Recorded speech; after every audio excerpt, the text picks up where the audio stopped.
Hello ළමයි. ඉතින් ඔයාලා හැමෝම සාදරයෙන් ආදරයෙන් පිළිගන්නවා මගේ YouTube channel එකට. ඉතින් ඔයාලා මගේ channel එකට අලුත් නම් මම රුෂි. ඉතින් ඔයාලා බලනවා නම් මොකද්ද මේ කන්නාඩි ඉස්සරහට වෙලා නඩන නාඩගම කියලා මම මේ අද යන්න හදන්නේ පන්සල්. අද පළවෙනිදනේ. ඉතින් මම බැලුවේ නිකන් කිරිබත් කාලා නිදාගෙන ගෙදරට වෙලා ඉන්නවට වඩා හොඳයි මගේ මිතුරු කරත් එකතු කරගෙන පන්සල් යන එක කියලා. ඉතින් අපි තීරණය කළා ගංගාරාමේ පන්සලට යන්න. ඉතින් ඔන්න ඔහම මොරටුව පිටකොටුව කොටල යන බස් එකක නැගලා අපි ගිහිල්ලා මේ සම්ප්‍රාප්ත උනේ ගංගාරාම පන්සල ළඟට. ඉතින් මෙච්චර දවසක් මම හිතාගෙන හිටියේ ඕන් ඔය පාරායන තියෙන එක තමයි ගංගාරාම පන්සල කියලා. පස්සේ තමයි දන්නේ ගංගාරාම විහාරය තියෙන්නේ ඇතුලේ කියලා. ඔතන තියෙන නිකන් තවත් කොටසක් විතරයි කියලා. ඉතින් ඔන්න මං පළවෙනිදම ඒ නම සොයා ගැනීමත් කරලා ඔන්න අපි ආවා ගංගාරාම පන්සලට.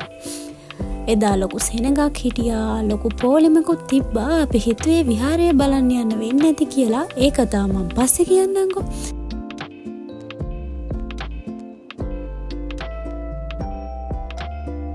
මේ පන්සල ගැන කතා කරනවා නම් ඇත්තටම හරියම නිස්කලංක තැනක්.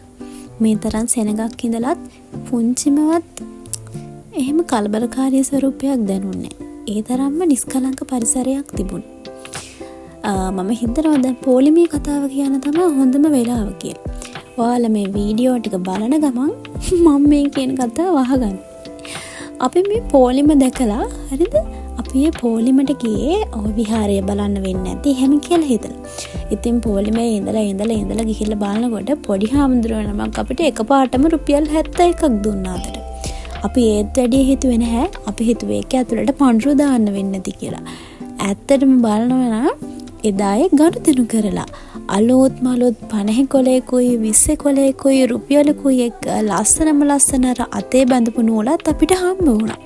ඉතින් මං ඔක්කොම හරිම ආරක්ෂිතව අරන් තිබ්බා.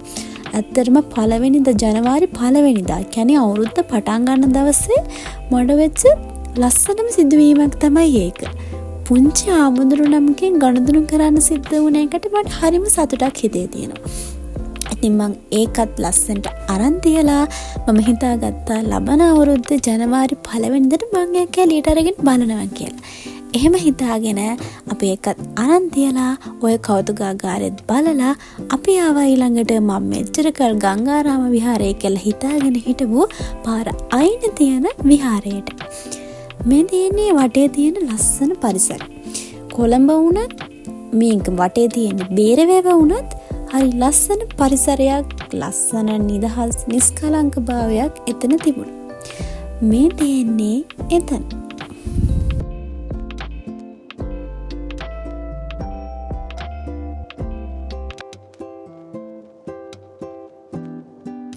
එදිනෙදා තියෙන කාර්යබහුල ජීවිතයෙන් පොඩ්ඩක් මිදිලා ඉන්න, පොඩ්ඩක් නිදහසේ වාඩි වෙලා ඉන්න, යාළුවෝ එක්ක ඇවිත් ඉන්න මෙතන හරිම ලස්සන තැනක්.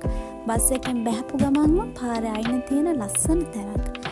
ඉතින් ඔයාලත් මේ ආවට ඉන්නවා නම් මම හිතනවා ඔයාලත් නිදහසේ ඉන්න මෙතනට එනවා ඇති කියලා.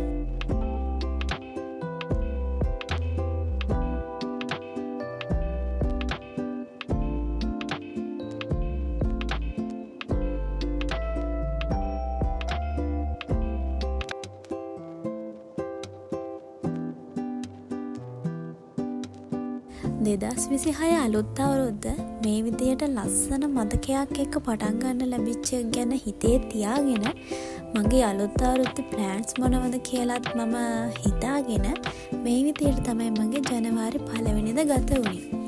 ඉතින් ඔයාලා අනිවාර්යයෙන්ම මේ වීඩියෝ එකට කැමති නම් ලයික් කරන්න, ඒ වගේම සබ්ස්ක්‍රයිබ් කරන්න. මොකද එතකොට ඔයාලට පුළුවන් මගේ ලස්සන YouTube family එක එක්ක එකතු වෙලා ඉස්සරහට දිගටම වීඩියෝස් බලන්න. මම ආයි එනකන් ඔයාලා හැමෝම සතුටින් ඉන්න.